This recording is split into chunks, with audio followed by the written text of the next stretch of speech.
Hi, I'm Alexis, and I'm going to show you my demonstration of push-pull project. So there's a rope right here that's attached to a handle, and over here the rope is attached to a pulley.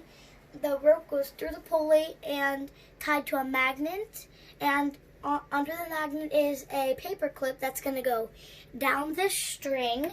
It's going to hit these dominoes, and the dominoes are going to hit the car with the monkey fist on it. And the rope is going to pull this battery out of it. When the rope pulls the battery out of the clothespin, that's going to open the cabinet. It's going to sprint open, and the black wire that's attached to the other monkey fist is going to fall.